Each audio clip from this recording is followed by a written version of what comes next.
back to Center Stage here at PrimeTime in Orlando.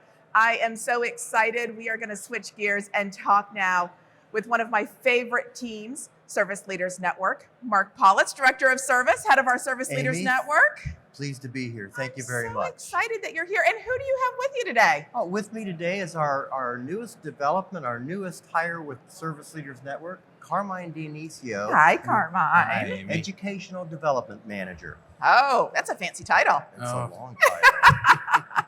Well, I really appreciate both of you taking a little bit of time out from Service Leaders Network booth to come over here and spend some time with us on Center Stage this morning. Our pleasure. Thank you. All right. Now, I am a major advocate of Service Leaders Network. I know all about it, but for the one or two members of the group who still haven't heard about Service Leaders Network, Mark, tell us a little bit about what the organization is and what it does. Well, Amy, Service Leaders Network is a concept that was developed several years ago by a core group of members in a peer-to-peer group called Performance Groups that Ron Romero worked with those folks. Mm-hmm. And they had mentioned to leadership and to Ron that Nationwide does a wonderful job on the retail side of support with the financing, with the marketing, the digital, all of the things that they need to be successful on the retail side.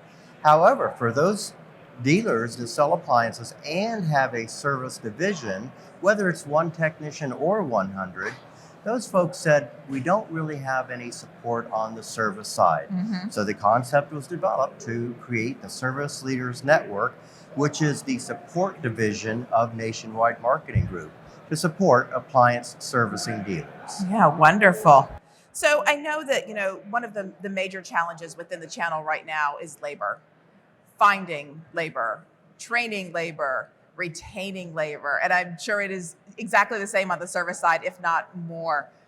What are we doing to help members overcome those challenges?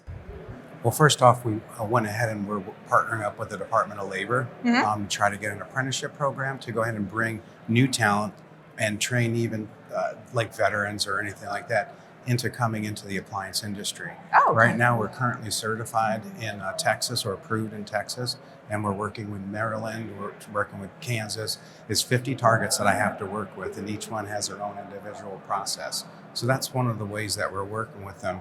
We're also partnered with Skills USA, and what we're doing is we're trying to connect the members with HVAC schools and regional, what we call RCAT, residential, commercial, and appliance technology schools that are dedicated to just looking at training technicians. So we're trying to connect those members with that.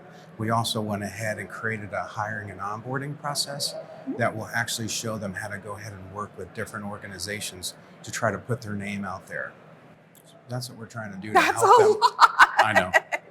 That's a lot in a very short amount of time. That's wonderful. How did the relationship with the Department of Labor come about? Because whenever you're talking about working with a governmental agency, there's usually a lot of hoops to jump through and hurdles to overcome. Yes, there is. Well, it started over a year ago when I had some conversation with the Department of Labor and the Bureau of Labor Statistics, initially trying to get change the forecast of appliance technicians and job openings over the next 10 years. Mm-hmm. Through that, we had the opportunity to meet up with another division of the Department of Labor, and there's many divisions within that department. And a lot of acronyms. That is the apprenticeship program.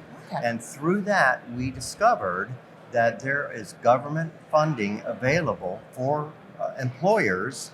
And so we tapped into that market, that segment of the government funding through an apprenticeship program. And as Carmine just mentioned, that apprenticeship program opens the doors for members to apply to be part of this apprenticeship program. As they onboard service technicians, they then become eligible for employer tax credits, for training compensation, for wage compensation, for other types of state training funds. So it has just opened up a wide array. And through our relationship with the Department of Labor and a couple of key contacts that we made over the last 6 months, and that's how long it has taken us to develop this, now we're well on our way to expand this nationwide for all of our members. That's amazing. So, if we just stopped the interview there, that would be enough. I think, we could all say that we are very excited with that progress. but I know that there's also more that you're working on. What else is on the horizon for Service Leaders Network, and what other benefits are available to servicing members? There is such a wide variety of initiatives that we're working on. And where do we get the ideas for these? These come from our current performance group members, again, our peer-to-peer servicing members, who suggest to us that this is one of our challenges, this is another challenge. What can we do? What can we pull together to make those challenges not so difficult for us to navigate within our service organization or the service industry? Yeah. And so some of those challenges that they're facing and some of those challenges that we are addressing happen to be, as Carmine mentioned, with the recruiting and the onboarding.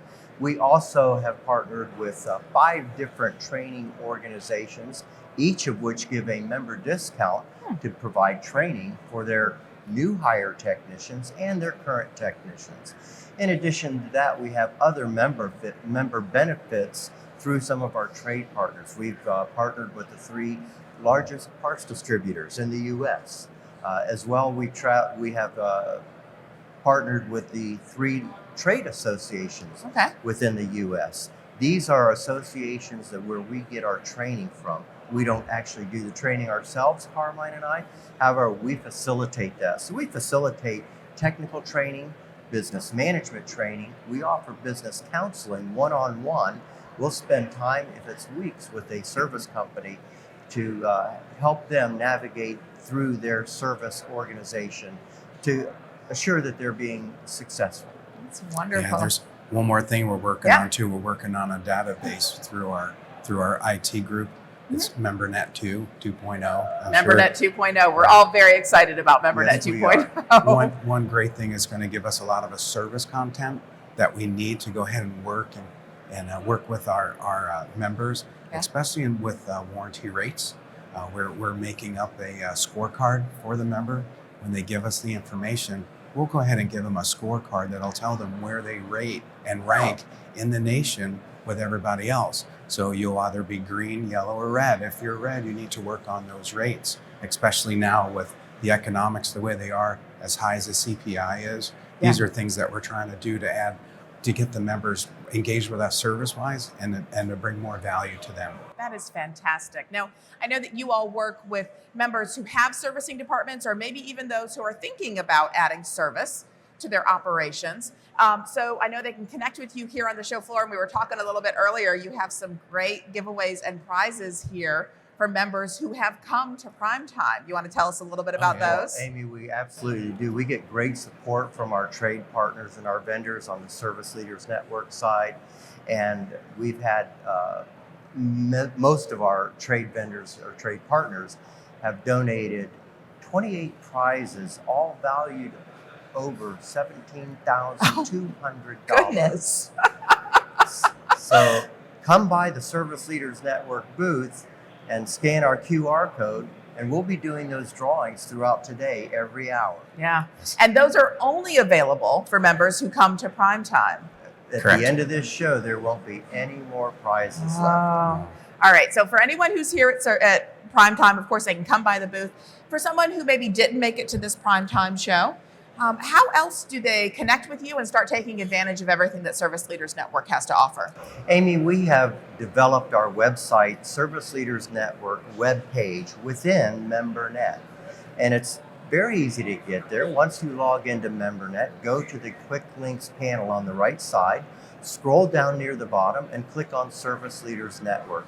There it will open up a vast variety of categories that we have that have videos, that have training, have presentations, have manufacturer contact. Just has so much in there that a member who is servicing could utilize to increase their organizational skills. All right. Wonderful. We also have the SLN overview, the Service Leader Network overview, and it'll give the member the 5 pillars of what our core to help the members is, and they can also contact us. Our contact information is on the bottom. All right, perfect. And of course, they will be able to meet with you in March 2023 at PrimeTime in Dallas. So for anyone who didn't get to make it here, That is a next great opportunity. I know you have a lot of other in-person activities that you'll be doing and in-person events that you'll be at as well. But we will be there bigger and better. Oh, yes. wonderful. Mark, Carmine, thank you both for joining me here Thank you on very much. CenterStage today. I hope you have a great rest of your show. And thank you for joining us here on CenterStage in Orlando. Make sure to come back soon. Lots more to come from Primetime.